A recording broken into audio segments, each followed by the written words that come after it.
Hello, it's Wednesday, August the 27th already. And it's already pretty much September. So there's a lot happening. September, October, November is our healing retreat, and we're back from the summer. And so this is the beginning of a new day. I just noticed myself getting so tired of saying this, but resistance is coming up today. That's funny. I have been given this day to use as I will. What I do today is important because I am exchanging a new day of my life for it. When tomorrow comes, this day will be gone forever. Let's let that one sink in. When tomorrow comes, this day will be gone forever, leaving in its place whatever I have traded for. I will pledge to myself that it shall be for gain, good, and success, in order that I shall not regret the price I paid for this day. My thinking and my attitudes are calm and cheerful. I act and feel friendly towards other people. I am tolerant of other people, their shortcomings and mistakes, and I view their actions with the most favorable understanding possible. I act as though attainment of my goals is sure to happen. I am the kind of individual I aspire to be, and everything I do and the way I feel expresses this individuality. I will not allow my judgment or attitude to be affected by negativism or pessimism. I try to smile as often as possible, at least several times a day. I respond in a calm and intelligent manner without alarm, no matter what the situation. If I cannot control a situation, I try always to react in a positive manner, even to negative facts.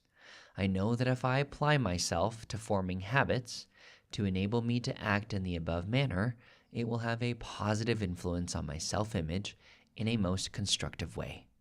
By making these actions a part of my life, I will notice a definite growth in my self-confidence. There's a lot that kind of came up in my head. Today is also a special day in Hindu culture, and it's the day of Ganesha's birthday. So today I had a very beautiful altar practice, and it was just, I'm even getting the goosebumps now thinking about it. But it's to new beginnings, Ganesha's birthday. I don't know the lore behind Ganesha is the son of Shiva. I don't know quite the lore behind it. I think it was something around, Shiva had to leave for a war. Ganesha was at home. When Shiva left, Ganesha was very young, very, very, very young.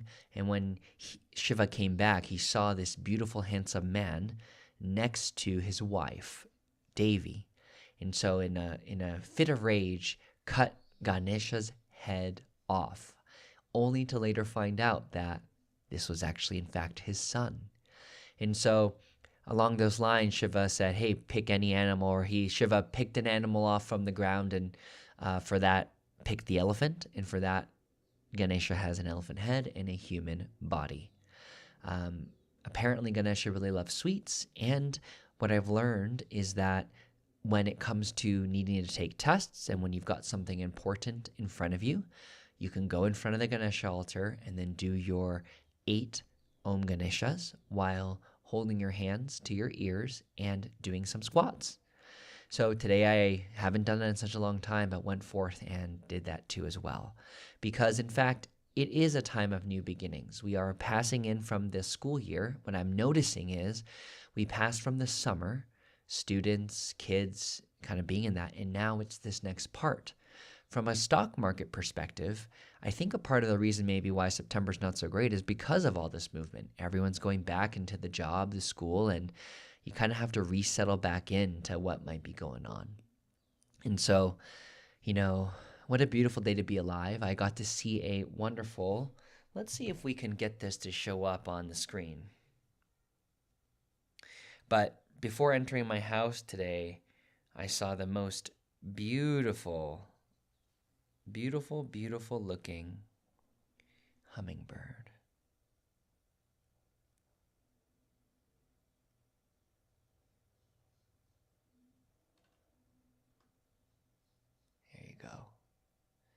just flying around. And sometimes when you can see it, just kind of being suspended in space, there you go. It's such the most beautiful thing ever. And then I walked into my home and there was just another one there. You know, it's such a great reminder, I think, for me of giving grace. That's the word that's been popping up a lot these days for me. It's kind of from this passage of I am tolerant of other people, their shortcomings and mistakes. You know, we give each other grace. And, you know, if I were to wholeheartedly believe that I have my root, I have my base, I have my grounding, other things in the world shouldn't be quite affecting it. And yes, I'm human, it does affect me.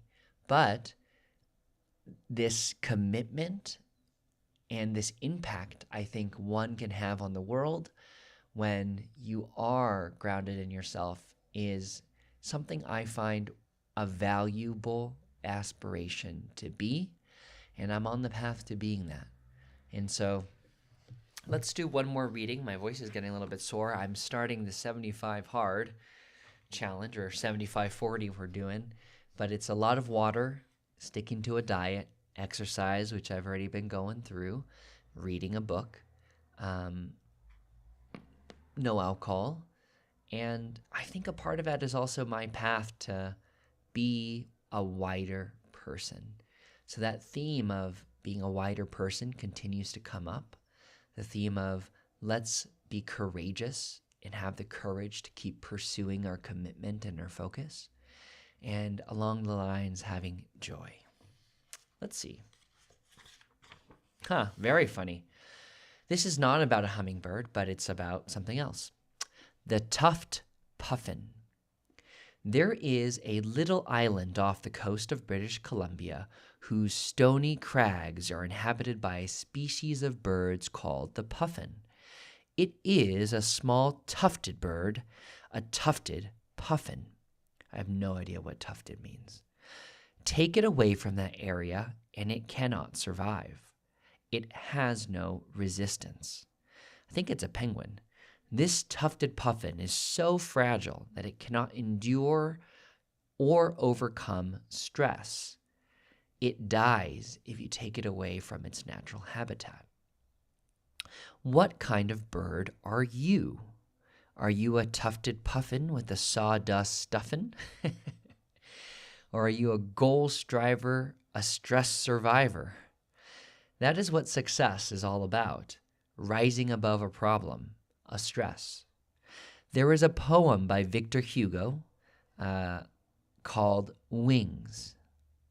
Be like the bird that, pausing in its flight a while, on boughs too light, feels them give way, yet sings, knowing she hath wings. Do you have wings? Of course you have. Your wings are your faith and belief in yourself, and you can soar to your destination if you'll only give yourself a chance. Through frustration and despair, you tie your wings, and you cannot get off the ground. What kind of bird are you?